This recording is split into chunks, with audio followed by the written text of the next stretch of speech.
Well, the Twins are edging back toward 500 as we record this. They're heading to a road trip where they get to play two pretty bad teams. So for all the caterwauling about their early start and injuries, they're not in terrible shape.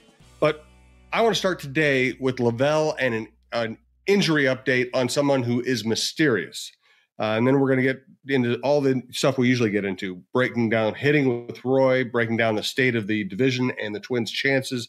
But LaVelle, start off this edition of Chin Music telling me what you really expect in terms of Royce Lewis and the timing of his return. I'm getting some indications that it was a little bit worse. Well, the Twins always said we're going to reevaluate after a month, which is true, which was accurate. It's not like they told a fib or anything, but indications are that it's going to be close to more of an all-star break type return for him than earlier. Someone even speculated about August, which would be terrible, because I think one of the things that helped let's just face it, Royce Lewis is their most important player. Yes. Even though he's like 24 years old, although he hasn't had a lot of major league experience, he's probably the most vital piece to this whole puzzle here. He's a very athletic at third. He can hit. He's inspirational. He's a spiritual leader of the squad. And when he's not in the lineup, the Twins like a lot of punch here. But they're going to try to figure a way through this with him not being online until at least July. That's, more than half the season. And it's something that Twins fans don't want to hear. But, it's what I've been told. It's going to be like an all-star break thing for him. So, that was the thing that helped pull them out of the hole last year, because they started out bad last year too. But when Lewis joined the lineup, they took off for that part. So it's just going to take a little longer this year. And so it's going to be on them. It looked bad a week ago, but I've discovered that we have a league in which you have the Chicago White Sox and the Oakland A's in it that you can get right in a hurry. So they have the opportunity here to kind of absorb a really big loss, a loss that's going to be more significant than they initially thought. So they're going to be patient, and hopefully he doesn't come back too soon and re-injures it, because you can't mess with a quad. A buddy of mine just tore his quad 2 weeks ago pushing his dock for his bolt out in Lakeville. All right, he had surgery on Wednesday. He was told it's a 6-month recovery. All right, you can't mess with a quad. So you got to be patient and work through the problem, and just hope he comes back just as good as he was before. All right, my next question will be for Roy, but I want to introduce the show. This is Chin Music, part of TalkNorth.com. This is our baseball show. We cover all the sports. We have the best sports lineup in town. We have outdoor content. If you like this show, please subscribe to your favorite podcast app. It's free. It's the easiest way to listen. Do the same for any other show you like across the network. We do appreciate it. We're coming to you from the Aquarius Home Services studio. I thank our sponsors, Aquarius Home Services, Your Boat Club, and Minnesota Masonic Charities. Also, my friend Scott Dayton over at Twill is having a Johnny O sale Friday and Saturday of this week. Check it out if you get a chance. And thanks to all of our sponsors who make this possible. Roy, in the lineup today, Roy Smalley, former Twins All-Star, current Twins broadcaster. LaVelle Neal III, Star Tribune columnist. I'm Jim Souhan from the Star Tribune. Brandon Morton is our producer, as he has been for so long. Roy, this team is going to get healthier. We're looking at Correa coming back soon, Duran coming back soon, Topa coming back soon. Can they be a good team? Can they survive the early season without Royce Lewis? Well, they certainly can. It's just a question of will they with the hitters. And LaVelle's right about Royce Lewis, igniting the offense last year, but we can't forget about the numbers that Kepler put up and the big hits he got, day after day after day in the second half of the season. And we saw it the other night. It was his first night back, driving in a couple of huge runs. So I think it's important, for Max Kepler. I mean, guys are going to have to step up in Royce Lewis's absence. And it's not like Royce Lewis, when he does come back, LaVelle's right. He's 24 years old. There are some bad streaks in his future, at the plate. I mean, there just will be. But he's one of the cogs, and maybe the main cog, and they desperately need him. But in the meantime, The rest of the guys have to be more like at the top end of their range of what we might expect rather than the bottom. So Buck's got to hit, Correa's got to hit, Kepler's got to hit, Julian's got to hit, Kirilov's got to hit. You know, I mean, they need everybody. When you lose a guy like that, then you need everybody. And I think, as I've always thought, I think Kepler is one of the big keys to this lineup, and I'm just hoping that he's got some things maybe figured out. You know, who does have things figured out is Trevor Larnach, and I'm really excited about it, what I'm seeing in his approach at the ball. Well, we'll follow up on that, Roy. What are you seeing, and what is he doing that we didn't see from guys like Wallner? Well, that's the best example. Kepler's another example of these guys, these three left-hand hitters that start with their stance way open and then stride toward the plate as they're seeing the ball. And you know that does a couple of things. It makes their stride a little bit longer, which means they don't get the front foot down at the right timing all the time. It makes their swings longer, which is a problem. It causes guys to miss a lot of fastballs that they should hit. It gets them in a hurry and gets them off balance on in Larnach's case, changeups especially. And it is that stride it ties them up. So and the stride is how do I put this? Is more intense. They stomp out there a little bit more. Last week we talked about George Brett a little bit and what he said about not wanting to worry about a swing, just looking for the ball. Very true, except that the foundation behind that is, if you can picture George Brett's approach at the ball, it was the softest stride ever. He just glided so smoothly and softly and slowly into his foundation, setting his foundation with his front foot. And that's what allowed him to let his hands work as well as they did, have his foot be down on time, in the right time, all the time. Not so with Wallner, most significantly. Kepler, when he was swinging so well, he was not stepping toward the plate as much, and his stride was softer. And what Larnach's done this year is square up a lot more at his, to use the golf term, at address. You know, in his stance, he's a lot more square, and he's stepping straight at the pitcher so that he's parallel to his body's parallel to the line of flight of the ball. And he's stepping softly. His hips can clear easily, and with that lack of lower body movement, he can stay on his back leg and get his legs into the right position to really use them to drive a lot easier. And the thing that I see with Larnach in particular, I mean, we've known for a long time that he can hit fastballs. You can't throw it too hard for him. But that was a little bit hit and miss, pardon the expression. And he was really vulnerable to changeups. He has been so much better seeing changeups and off-speed pitches. He's not swinging. He's not swinging at balls in the dirt. He looks like he's seeing them early. He looks like a different guy up there, and that's and I say that in the most positive of ways.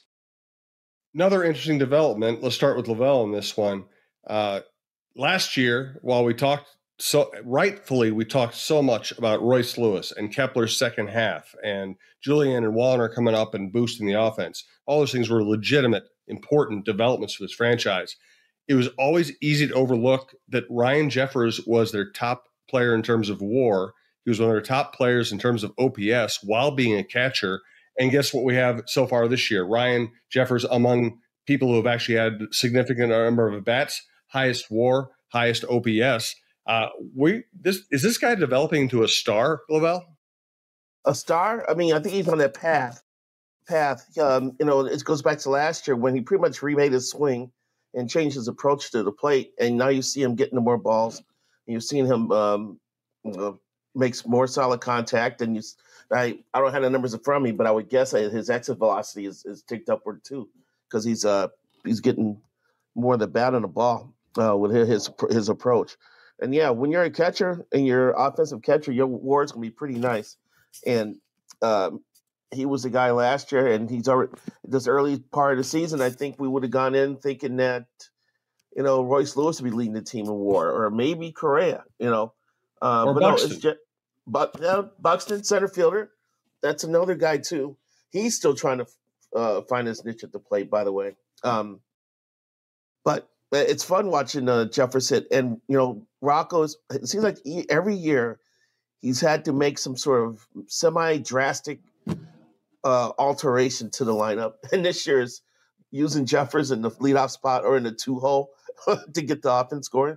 But it's worked. It's worked. He's had success with it. And, credit to Jeffers because he's responded to being in a timeshare situation with Christian Vasquez. To be honest, I think he deserves to be the number one catcher and play, at least 60% of the time, 70% of the time. As the season goes along, we'll probably see Jair Camargo back up a couple of times to allow Jeffers a DH when he's not catching and still have like a backup catcher on the days that Vasquez starts. But, Jeffers is a guy. He was the most improved twin last year, and he's taken off from that point. Well, let me just say this about his exit velocity. 2 of the biggest hits he's gotten here in the last week have an exit velocity of about 2. Yep, it's true. And he's had some exit velocity that ended up in the seats that was impressive.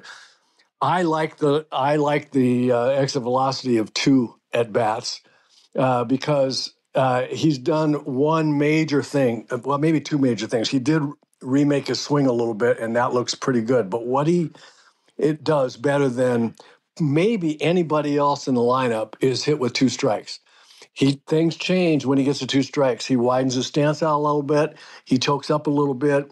He's thinking center of the diamond to the opposite gap a little bit more. And you see him getting base hits to center and right center and ground balls to the right side with 2 strikes. I mean, he's become one of the most productive 2-strike hitters. And what that does is give him the freedom to go up there before he gets to 2 strikes and say, I'm going to air it out. I'm looking for a pitch I can drive. And if I get to 2 strikes, I still have a chance. You can't say that about a lot of the guys in the lineup, right now as a consistent approach. And I've been really, really impressed with that about him. I want to get to Varland, Simeon, Woods-Richardson, some more hitting because we have Roy Smalley to talk hitting, and we'd like to take advantage of that. I want to let you know that we're coming to you from the Aquarius Home Services studio, and we want to thank your boat club. Got the winter blues? Start planning your summer. Plan on fun and get out in the water with your boat club. Your boat club offers boat club memberships and daily rentals with access to over 40 bodies of water and over 400 brand new boats to enjoy. Whether you want to cruise on a pontoon, create waves in a speedboat, or reel in a big one on a fishing boat, your boat club has got you covered. Unlimited boating memberships are available now, starting at just $1.99 a month after a one-time initiation. Life is better on the water. Find out more today at yourboatclub.com. Also want to thank Minnesota Masonic Charities. When people think of the Freemasons, they often think of secret handshakes and unusual hats, and of course, the pancake breakfast. Minnesota Masonic Charities would prefer that you think about the work that they do right here in our community. Places like the Masonic Cancer Center at the University of Minnesota or the Masonic Children's Hospital and the Masonic Home in Bloomington. They are just a few examples of the important work that the Freemasons support here in Minnesota. As part of the largest fraternal organization in the world, Masons have consistently answered the call when it comes to charitable needs. We look forward to learning so much more about their many programs here in the weeks to come. A reminder, go check out twillmn.com. Go to Twill in the Edina Galleria. That's Scott Dayton's Twill. It's a Minnesota company. It's not a chain. It's the best men's clothing store I've been to. Everything from golf shorts to fine suits. Go check it out and sign up for their email notifications. They won't spam you to death. They'll just let you know when they're going to have a special trunk show or sale in the store. Check it out. We do appreciate it. All of our sponsors. So what I keep hearing now is what I kept hearing ever since last October. Rocco wants Varland in the bullpen. The front office is willing to let him try to be a starter. I'm on Rocco's side in this. What do you think, Roy? Yeah, I'm on Rocco's side. I think, when you were talking earlier, asking can the Twins compete here? Without Royce Lewis, can they win? One of the reasons, and I talked about offense and the guys that everybody needing to really step up and have consistently good at bats every day. But the reason being that if the offense just does anything, we've seen it play out already. This bullpen is really good, and we haven't even seen the bullpen with Duran and Topa in there, and it's going to be even better. And when you got Duran at the end of the game, Jax at the end of the game, and the depth that they have. Brock Stewart, holy cow, what kind of stuff he's got. Now you add Topa and Louis Varland. You've got a great bullpen, and I'd like to see that be what they have. I think that Louis is much more suited for coming out of the bullpen. But here's the thing: I don't want to be too hard on the kid for this reason. As a starter, he is throwing about 95 consistently. It hasn't really tailed off too much from there. He's got this cutter and or hard slider, whatever he wants to call it, that is from a tilt standpoint, from a trajectory standpoint and a speed standpoint. I mean, he's throwing at 90 miles an hour. Do you know how many pitchers in the league would love to say, I can throw a cutter at 90 miles an hour? I mean, that's a good pitch. Now, he's gotten in trouble with, the third and fourth pitches, the curveball and the changeup. But I think that it's more of an execution problem than a stuff problem. And so probably what the front office is thinking is, look, let's let him get down there in AAA and let's let him figure out how to throw these secondary and tertiary pitches in spots that are competitive on a consistent basis. And if he can do that, I think he has starter stuff potentially. But right now, Rocco's looking at his starting staff and says, I know I'm going to have to use the bullpen all year long. If we can lengthen it out one more guy with that kind of arm strength, why wouldn't we do that? And so I get both sides. Man, right now I think they could use him in the bullpen. LaVelle? He's really fastball intensive right now, and he doesn't command just put his secondary pitches in the right spot. And two, he has not figured out how to put away hitters. He gets ahead in the count, and the coach was telling me that, he's got to work on getting outside the zone a little bit. Hitters are going to expand the strike zone with 2 strikes, and they think Louis just has thrown too many horrible 0-2 pitches or 2-strike pitches that have kept him from getting out of innings, have extended innings, and gotten him into trouble. So, I mean, that's an execution issue. But, yeah, his cutter's averaging 90.2 miles an hour. That's pretty impressive. His fastball's up to 95.6. As a starter, that's above average for sure. And he wants to be a starter. So, and the Twins need a starting pitcher. I think if this was a year ago, Louis would be at AAA. He would never even make the team out of spring training. So he still needs some seasoning. He still needs to learn how to get hitters out consistently. And the Twins are willing to let him attempt this as a starter. Rocco loves him as a reliever. He reiterated that to me last week when I talked to him. But, they need starters. So I think they're going to play it out a little bit. And we'll see if the former wrestler from North St. Paul can come up with a way to make himself more effective on the mound. And how are you two feeling about Simeon's Woods-Richardson? To me, he's very interesting that his minor league stats never pop, but when he comes up here, he looks like a pro. What do you think, LaVelle? Yeah, we were at the game yesterday, and I didn't like what I saw in the first 3 innings, but he figured out a way to grind through some innings and get him, get him 5-6 innings. And if he can do that, you can survive as a fifth starter in Major League Baseball. And he's changed his arm slot, and he's throwing a little bit harder. So I'm sure the confidence level's up for him to, be a little more attack-minded with the strike zone. And, he's got decent secondary stuff. But he's unlike Louis, he's figuring out ways to finish off hitters or to avoid the middle, the fat part of the bat. And, that's a nice development because at the beginning of the year when we were looking at, you need like 8 or 9 stars to get through a season. Last year was just pure luck that they were able to have like 5 starters, I think, through 78% of the starting innings last year. That was going to turn around this year, and it already has. So the Twins will have a lot of starting pitching depth. For him to come up and be able to step in for Louis is a positive development. And we'll see, he's on his first road trip. He's finally not sent down after a start, so let's see how he runs with this.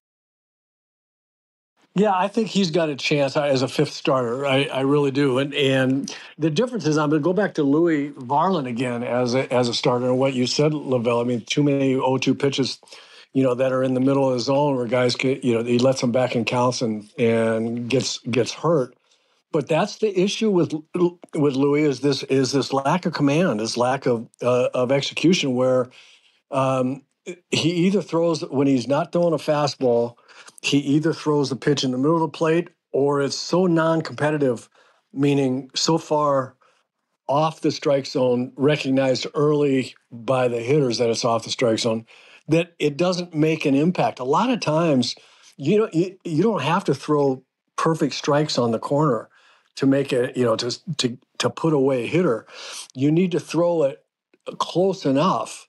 It has to be competitive, and with that kind of stuff, the hitter will get himself out. You don't have to put him away with the perfect pitch, but you have to cement in a hitter's mind that you've got these 3 pitches, and you might throw it, throw any one of them on the corner anytime, and that creates confusion and anxiety, and hitters get themselves out. And I think that so far, and I don't know how Woods-Richardson is gonna fare, but so far, what we've seen from the comparison between those two guys, Louis got way better stuff, and Woods-Richardson has just been a little bit more competitive with his strike zone or close to the strike zone, and that's in pitching that's everything. That's a big deal.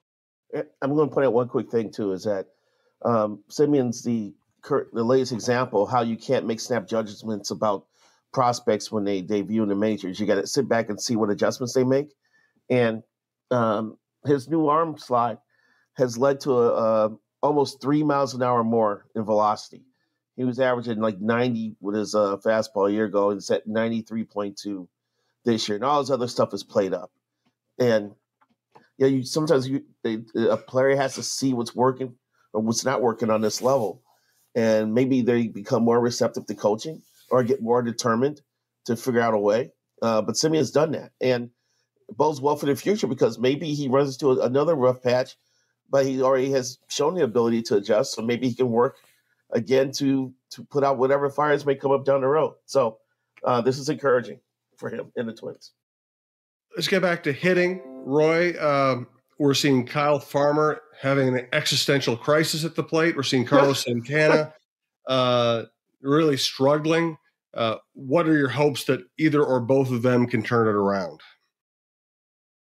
Hard to say. I mean, I would expect Kyle Farmer to be the hitter that he was last year. At some point in time. I mean, is this obviously he can't continue. He hasn't lost all skills at the plate.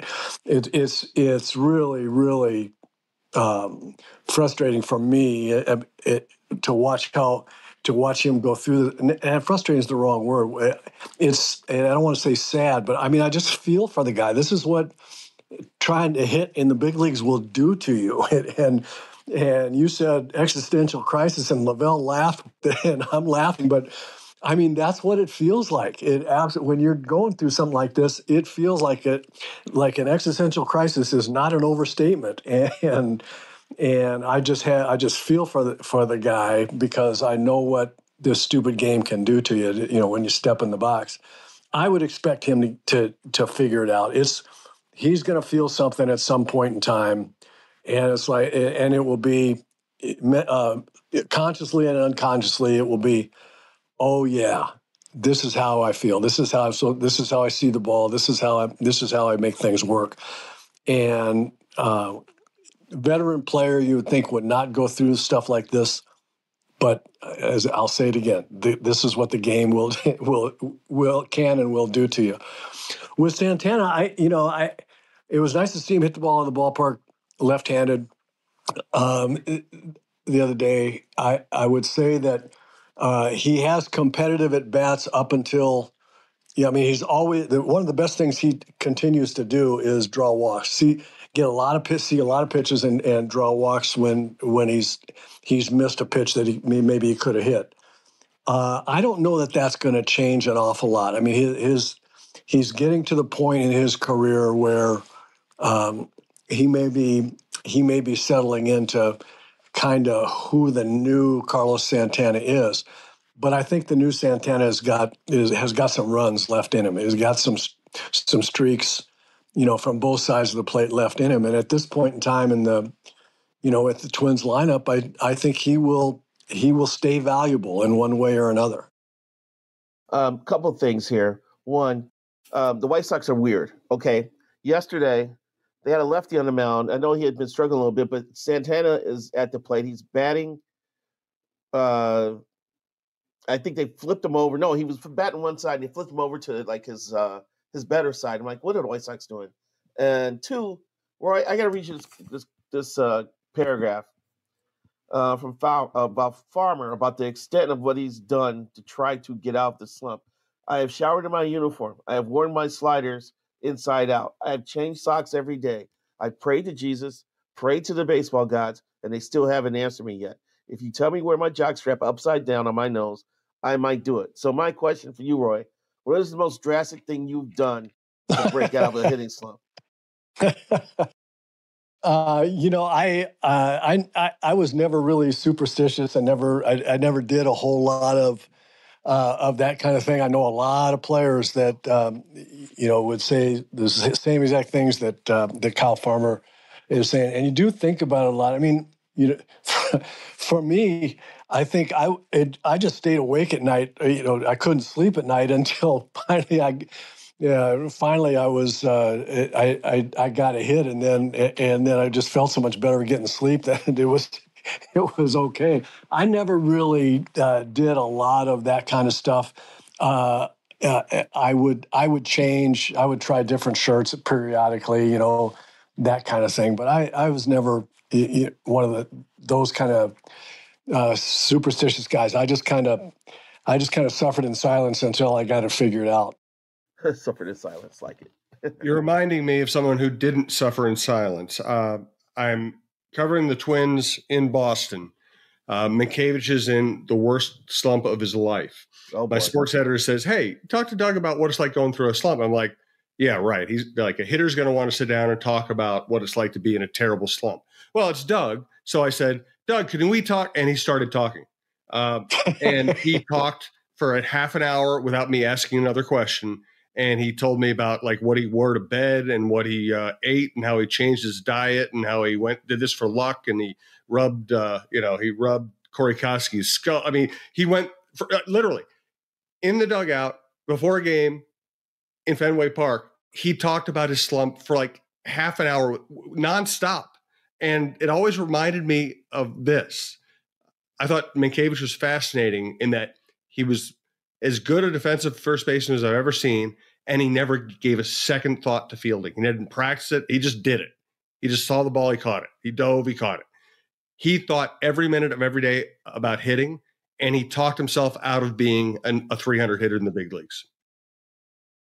That's crazy. But that's Doug. What's funny, too, is when you say talked his way out of being a 300 hitter, I think a lot of that was mental, but a lot of it was insecurity. I mean, yes, because he heard, people talking about you need more power from your first baseman and all that kind of stuff. And he had the ability to hit 300, hit the ball all over the field, hit the ball the opposite way, get some base hits that way. And I don't think I think his insecurity about lack of power kept him from being a tremendous player, because a guy that could play defense like that and hit 300, I don't care if they were all singles. Do you know how much more valuable the kid we traded away to Miami that is going to win batting titles for the rest of his life? Do you know how much what he would do if he were a Gold Glove second baseman?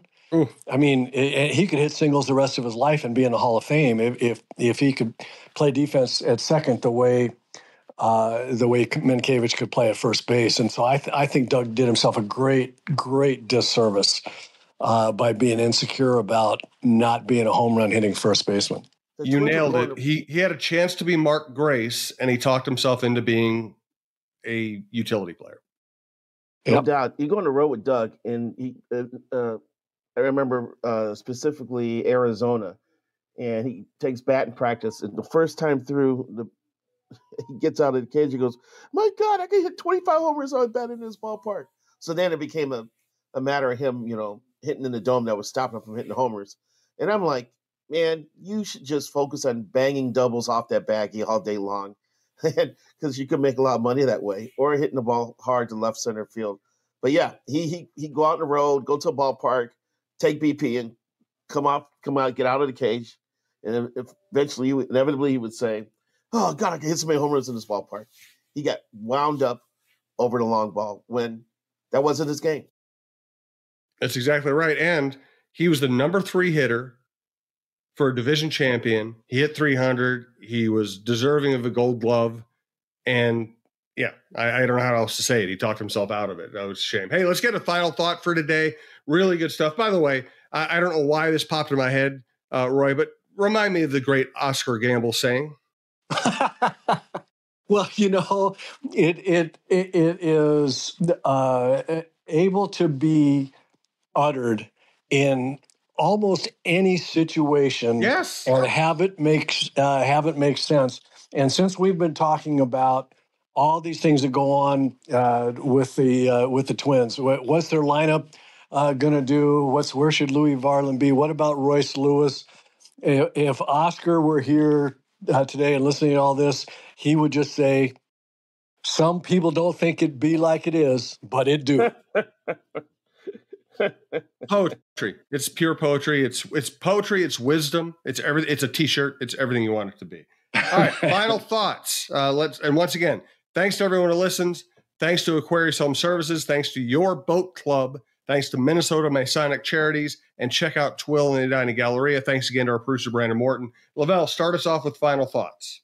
I was watching TV the other day, and I was watching some highlights, and there was an Angels game, and there was a ground ball hit to the third baseman. He makes a terrific diving stop to his right, gets up and just throws a laser to first base just in time to get the runner out. And the camera goes back to the player, and it's Miguel Sano. And I'm like, look at the big man. He's got his game working today. There's part of me that really wishes that Sano has success in this latest go around in the majors. He had a rough patch there at the end with the Twins. He was striking out at a ridiculous pace. He didn't play at all in the league last year. Had some family issues. I think he had a death in the family he was dealing with. Apparently, he had ballooned to well over 300 pounds and lost 50 pounds during the offseason and got an invite to camp with the Angels, and he made the opening day roster.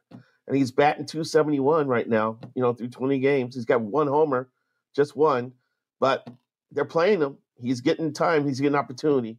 So I hope the guy has a good year. I hope he can get back to a little bit more toward being the hitter that a lot of us thought he was going to be when he came up through the system. So best of luck to Miguel Sano. The Twins play the Angels this weekend, and so get a chance to see Sano on television. Yeah, I'll echo that. I hope the kid lives up to the potential that we all thought he had, and it certainly won't be a knock on the Twins. That they let him go if that were to happen. It wasn't going to happen here. I mean, it just wasn't. So a lot of times players have to hit bottom in the most significant sense, and before things can turn around, and I hope it does. I hope it does turn around for him, and he becomes a really good major league player and especially hitter, because he's exciting, no question about it. My final thought, just quick. I'll just say quick.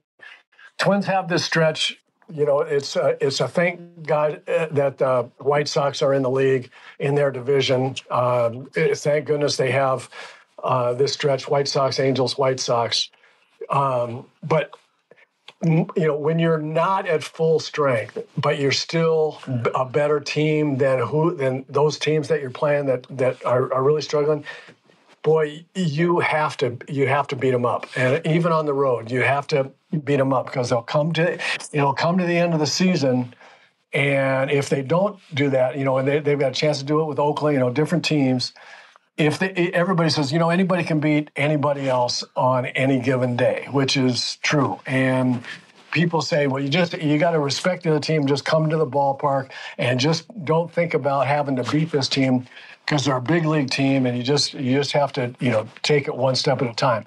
And I say BS, because you have to beat these teams. You get to the end of the season, and you miss winning the division by 3 games, and you look back and say, how did we do against the teams that we absolutely had to beat? And so this is one of those stretches where I mean, it's not the end of the season if they don't sweep these two teams, but they have to establish themselves against these teams.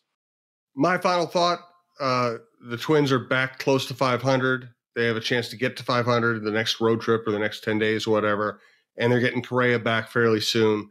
And Correa was off to a very good start. He looked very good at the plate. The planter, I know he got hurt again with the oblique or intercostal or whatever, but his feet weren't bothering him. He was moving great. He's got a chance to really make a big difference here and change the look of this lineup. And I'm looking forward to that, because I love watching the guy play. Hey, so for Roy Smalley, LaVelle, Neal, Brandon Morton, I'm Jim Souhan. We appreciate you listening. If you like the show, tell people. We love doing the show. We love talking baseball. And we want to keep growing our audience. So thank you for that, and we'll talk to you next week.